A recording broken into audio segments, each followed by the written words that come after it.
Sí, ¿no? pero yo soy feminista y yo sí creo que la mujer tiene el derecho de decidir sobre su propio cuerpo. Yo no creo que esto sea un derecho, porque un derecho no puede ir en contra del derecho sin el cual no existe el concepto de derecho, que es el derecho a vivir. Vos recién me dijiste, bueno, yo soy feminista. ¿Qué entenderías vos por eso, por ejemplo? Yo no pertenezco a ningún grupo feminista, pero defiendo pues los derechos de la mujer que antes no eran ni siquiera reconocidos, por ejemplo. ¿Ha tenido efectos positivos? A lo que te refieres es a que no ha sido disuasivo. Exacto. Pero entonces, ¿qué hacemos? Mejor no ha generado, hablamos del tema. No ha generado los efectos que proponían. Entonces empezás a hacer políticas para agredir lo que vos considerás que está en la base de esa violencia. Bueno, lo has hecho durante tantos años y no has visto... para agredir, pero para evitarlo. Bueno, pero no lo han evitado. Hola a todos, soy tu amigo Elton Joel y ya sabes que yo soy basado, rojo pastillado. Agustín Laje vino a México a presentar su libro Globalismo, ha ido a varios programas, me imagino que también tendrá presentaciones personales donde lo han contratado. Y pues va al programa de Adela Micha, una periodista que bueno, es querida por muchos, odiada por otros, pero bueno, dentro de la polémica, ella lo invita a su programa y tienen un debate, yo creo que bueno. Yo creo que fue un buen debate, intenso, donde cada quien defendió sus puntos de vista. Así es que quédate, te tomé la mejor parte, o por lo menos la parte interesante sobre feminismo y aborto. Así es que antes de comenzar, deja tu like, suscríbete a mi canal, te puedes hacer miembro dándole clic al botón unirse. Así es que comenzamos con el video. A ver, háblame un poco, ahora hablabas del aborto que está en la Agenda 2030 y ahora en la 45. ¿Qué tienes que decir de eso, por ejemplo? Mira, te puedo contar, por ejemplo... ¿Qué dice en la agenda con lo que no estás de acuerdo, por ejemplo? Bueno, dice, por ejemplo, que se tiene que aplicar todo lo que se ha convenido en la Conferencia Internacional de Población y Desarrollo del Cairo de 1994, que fue una conferencia en la que la ONU le pidió a los estados, a todos los estados del mundo, que legalizaran una gama completa de métodos de planificación de la familia y métodos de salud sexual y reproductiva que incluyen interrupción voluntaria del embarazo, como ellos le llaman al aborto, a más tardar para el año 2015. Esto fue del año 1994. Ahora, Agenda 2030 retoma eso, habiendo visto que muchos estados no tienen aborto legal, e implementa la idea de que tenemos que cumplimentar eso cuanto antes. ¿Por qué hay que cumplimentarlo? Eso sí se sabe, por ejemplo. Se sabe porque en esas mismas conferencias de población y desarrollo, la ONU ha venido agitando la tesis de que el mundo está superpoblado. La idea de que hay una reproducción descontrolada del ser humano en el planeta. No solamente es eso, se evitan muertes, se evitan abortos clandestinos, ¿no? Y se incluye el derecho de la mujer a decidir sobre su propio cuerpo. Bueno, a ver, vamos a ir por partes. Yo no creo que nadie tenga el derecho a elegir su cuerpo, a elegir cómo usar su cuerpo cuando esa utilización del cuerpo implica la vulneración del derecho de otro cuerpo. Cuando hablamos del derecho de la mujer a disponer de su cuerpo, podemos hablar legítimamente de que la mujer se vista como quiera, se corte el pelo como quiera, se ponga un tatuaje como quiera, pero cuando hablamos de aborto, estamos hablando de utilizar el propio cuerpo para quitarle la vida a otro cuerpo, que es el cuerpo que está en su vientre. Entonces, ahí hay una contradicción de derechos. Hay una contradicción de derechos entre el derecho a vivir... Muy polémico, muy controvertido, en donde pues las opiniones están muy divididas. Sí, ¿no? pero yo soy feminista y yo sí creo que la mujer tiene el derecho de decidir sobre su propio cuerpo. Bueno, yo creo que lo tiene en la medida en que no vulnere el derecho a vivir de otro ser humano. Y donde ya no hay discusión de opinión, ya no está discutido cuándo empieza la vida humana. Eso incluso hasta filósofos pro aborto, de los más radicales además, como Peter Singer, ya lo han dicho con toda claridad. Miren, no partamos de la idea de que no sabemos cuándo empieza la vida humana, porque la ciencia más moderna ya ha mostrado que la vida humana empieza desde el momento de la concepción. Con lo cual, los argumentos pro aborto tienen que ir por otro lado. Ya hay un ser humano desde el momento de la concepción. Si no lo hubiera, no podría desarrollarse como ser humano. Y genómicamente es autónomo. Ese gen, esa carga genética, esa identidad genética que tiene el ser humano desde el momento de su concepción, es distinta de la madre y de la del padre. Se sabe que ese cuerpo no es parte del cuerpo de la mujer. Por lo tanto, yo creo que hay una falacia cuando se dice que en el aborto Pero la mujer... no podría vivir fuera del cuerpo de la mujer. Bueno, cada vez puede vivir fuera del cuerpo de la mujer más tempranamente. Sí, por ejemplo, ya hay en Colombia abortos legalizados hasta los 6 meses de gestación. Y para la OMS, curiosamente, que es además una organización abortista, para la OMS ya antes de los 6 meses incluso el feto humano con la tecnología actual es autónomo o puede ser autónomo, puede continuar con su vida de manera extrauterina. Con lo cual, incluso en Estados Unidos hay estados donde el aborto se lleva hasta los 9 meses de gestación. Son pocos. Bueno, pero son. ¿Y qué implica eso? Es decir, no importa si son pocos o muchos, implica que está legalizada la práctica de quitarle la vida a un ser humano. A un ser humano que por sus condiciones de desarrollo puede no tener mis mismas capacidades intelectuales o puede no haber desarrollado sus facultades volitivas, pero no pertenece a otra especie. Estamos muy preocupados. Recién yo te mencioné Colombia. Mira qué interesante. En Colombia se legalizó el aborto hasta la semana número 24, 6 meses de gestación, en febrero del año 2022. En mayo del año 2022, o sea, poquitos meses después, se prohibió la pesca deportiva. ¿Por qué? ¿Qué es la pesca deportiva? Lanzo la caña, saco el pez, me tomo la foto con el pez y devuelvo el pez al agua. Eso, según la Corte, como no sabemos todavía si el pez es un ser sintiente o no, le puede generar una suerte de estrés al pobre animal. Bueno, la misma Corte que no quiere que saques al pez del agua es la misma Corte que hasta los 6 meses de gestación de un ser humano le permite a un médico, que a mi juicio además es un sicario, matar a esa criatura. Con lo cual yo no creo que esto sea un derecho, porque un derecho no puede ir en contra del derecho sin el cual no existe el concepto de derecho, que es el derecho a vivir. Un cadáver no tiene derecho a nada, y un ser humano en su etapa de gestación no es menos ser humano que nosotros. Querías regresar al tema, el feminismo, por ejemplo, y el movimiento feminista. ¿Qué me dices de esto, más allá del aborto? No, está bien. Mira, en primer lugar habría que definir qué es el movimiento feminista. Vos recién me dijiste, yo soy feminista. ¿Qué entenderías vos por eso, por ejemplo? Yo no pertenezco a ningún grupo feminista, pero defiendo pues los derechos de la mujer que antes no eran ni siquiera reconocidos, por ejemplo, ¿no? Sí. Y que hoy en día en algunos lugares siguen sin ser reconocidos. Sí, ¿como cuáles, por ejemplo? A una vida libre de violencia, claro, a una vida igualitaria, bien, pero igualdad en oportunidades. Ok, etcétera. Pero esos derechos ya están legislados. En todo Occidente esos derechos están legislados, una vida libre de violencia. Yo estoy totalmente de acuerdo. A ver, tiene que haber un sistema jurídico que proteja a la mujer, por ejemplo, de un marido golpeador, o de un novio golpeador, lo que fuere. O de un jefe violentador. Exacto, ¿no? Exacto. Ahora, ¿qué ocurre? ¿Hay maridos golpeadores? Sí, y los hay cada vez más. Y ahí viene la pregunta. El marco discursivo, y más aún el diagnóstico social y político que ha hecho el feminismo en la última década, ¿ha tenido efectos positivos? A lo que te refieres es a que no ha sido disuasivo. Exacto. Pero entonces, ¿qué hacemos? Mejor no ha generado, hablamos del tema. No ha generado los efectos que proponían.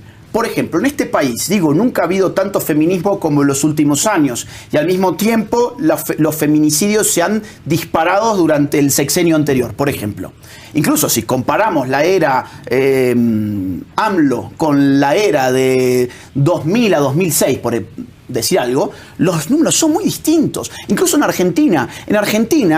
En la era del último gobierno kirchnerista, los feminicidios duplicaron lo que había pasado 10 años antes en la Argentina. Incluso en España, el país hispanohablante más feminista del mundo, las violaciones, las agresiones contra las mujeres, los feminicidios se han disparado también. ¿Por qué ocurre esto? Mi interpretación o mi hipótesis... La pandemia tuvo mucho que ver también. Sí, pero antes de la pandemia en este país también se había disparado. Es decir, cuando uno mira los números, en este país se ha disparado desde antes de la pandemia. Y en Argentina también. Se ha disparado desde el 2014 en adelante y tuvo un pico durante la pandemia y ese pico continúa encima. Ahora, ¿por qué ocurre esto? Bueno, en primer lugar, quizás el diagnóstico del feminismo no es cierto. Quizás el diagnóstico del feminismo, ¿qué es? Los hombres son machistas, las mujeres somos víctimas, lo único que ha hecho es encender y radicalizar las contradicciones de sexo. Quizás ese discurso discurso no era el mejor para llevar adelante las demandas de la mujer. Eso por un lado. Por otro lado, la violencia contra la mujer es multicausal. Hay un montón de factores y es incluidos. Histórica. Es histórica, es multicausal y no es unívoca. ¿Qué ocurre? A ver, ocurre que cuando vos decís la culpa de la violencia contra la mujer es algo llamado patriarcado y nos resulta imposible definir incluso desde el mismo feminismo qué es el patriarcado, porque cada autora feminista que vos agarres va a tener una definición distinta, encima ni ellas se ponen de acuerdo con esto. ¿Cómo vas a implementar una política pública? ¿Dónde está el patriarcado? ¿Dónde lo veo? Me va a decir, bueno, son las pautas tradicionales de la cultura mexicana. Entonces empezás a hacer políticas para agredir lo que vos considerás que está en la base de esa violencia. Bueno, lo has hecho durante tantos años y no has visto... agredir, pero para evitarlo. Bueno, pero no lo han evitado. Entonces, ese es el punto, no lo han evitado. A ver, nunca ha habido tanto periodismo feminista en México, nunca ha habido tantos marcos curriculares educativos feministas en México, nunca ha habido tantas políticas y tanto político feminista, y sin embargo esto no ha cesado, sino que se ha incrementado. ¿Por qué no cambiamos el plan? ¿Por qué no decimos, miren, quizás que esto no sea? Y yo creo que una de las... ¿Qué se te ocurre? Bueno, por ejemplo... Perdona. Sí, por ejemplo, un estudio serio sobre qué variables sociológicas y psicológicas están involucradas en la violencia contra la mujer. Por ejemplo, ¿por qué no estudiamos el rol que tiene el alcohol dentro de la familia? Yo creo que sí se ha estudiado. ¿Y cuáles son las campañas? Perdón, Pues el feminismo no habla de esto, ¿eh? Pues sí, pero es que el feminismo no tiene el dinero que tiene el Estado para hacer este tipo de campañas. Bueno, pero a ver, yo creo que sí hemos hablado del tema, ¿no? En Argentina, el feminismo tuvo todo un ministerio para el feminismo, llamado Ministerio de la Mujer, los Géneros y las Diversidades, que tuvo más presupuesto que el Ministerio de Seguridad, que el Ministerio de Defensa, que el Ministerio de Justicia. Bueno, nunca no hubo ha sido tanto... el caso de México. Bueno, ok, pero el efecto en México y en Argentina son similares, que es la multiplicación de la violencia contra la mujer. O sea, la variable dinero no lo explica, porque en Argentina sí la tenés cumplida y no tenés el resultado positivo esperado. Entonces, ¿qué pasa acá? El movimiento feminista no ha hablado del problema ni de la pornografía. Sí lo hicieron algunas feministas de la década del 80, pero hoy no lo dicen. ¿Por qué no hablamos de la pornografía y la cosificación de la mujer? No se habla, al contrario, la idea es, me empodero, por ejemplo, abriendo mi OnlyFans y esto me permite un ingreso económico que me vuelve independiente frente al patriarcado. Este es el tipo de discursos.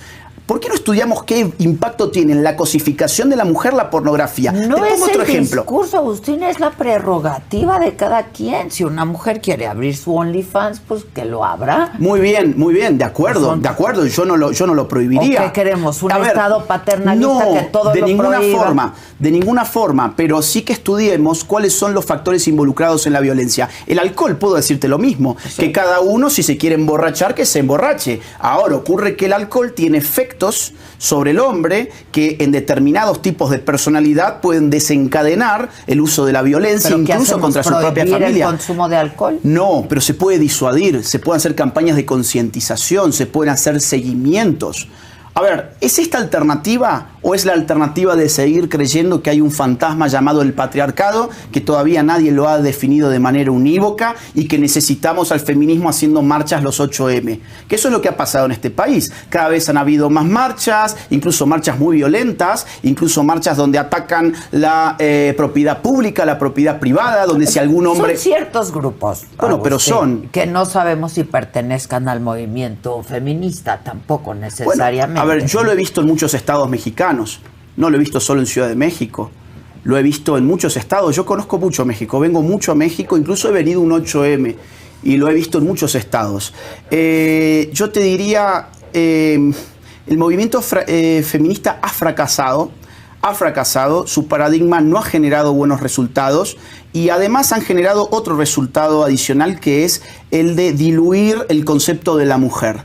Yo creo que podríamos debatir esto por mucho tiempo. Agustín Laje en este debate fue muy fiel a sus ideas, a sus principios. Adela Micha creo que, bueno, defiende lo que ella cree que es correcto sin profundizar. Es decir, ella como que se une a esta ola de Agenda 2030, del buenismo, del queda bien. Y a lo mejor no está tan profundizada en el tema. Pero bueno, ella sigue la ola que hay que seguir en los medios, porque aquí en México ustedes a lo mejor no viven aquí muchos de ustedes, pero yo que vivo aquí te puedo asegurar que la televisión, y te estoy hablando de cualquier canal de televisión, Grupo Imagen, Televisa, TV Azteca, otros más, cada día te ponen más noticias, solo noticias de mujeres que han sido agredidas por sus parejas, por alguien en la calle, en un asalto, por el exnovio, por el esposo. Solo son esas noticias. Obvian las noticias donde hombres han sido, pues también, terminados, ¿no? Que les han quitado la vida en otras circunstancias. Son noticias banales, noticias como cualquier otra, pero sí magnifican mucho esto de la violencia contra la mujer, que digo, también está muy mal que se violente a la mujer. El detalle está en que a estas noticias se le están dando mucho más tiempo. Un solo caso se hace viral y se maneja por semanas. Entonces, en los libros de texto, yo que tengo una sobrina, una hijada, me ha tocado sacarle copias aquí en mi impresora sobre sus tareas y veo que les están metiendo eso en la cabeza. Que ellas son víctimas, que ellas son dominadas por el hombre y que tienen que liberarse de ese yugo dominante que lleva décadas, que lleva siglos, que lleva milenios. Ya ni hablemos también de lo que nos meten en los comerciales, de los organismos que se están creando, de la igualdad que quieren y pregonan, pero obviamente solo en los grupos como políticos, donde hay senadores, diputados, en ministerios, en puestos altos de la corte. Solo igualdad y representación ahí, en ningún otro lado más. Esta señora de la Micha está metida en esto, ¿no? Simplemente por moda o porque da bien. Porque la señora no es experta de nada de esto, no es estudiosa del tema. Ella simplemente invitó al AGE a presentar el libro y a platicar sobre estos temas que son muy polémicos y que todos deberíamos estar conversando. Y creo que aquí se hizo bien.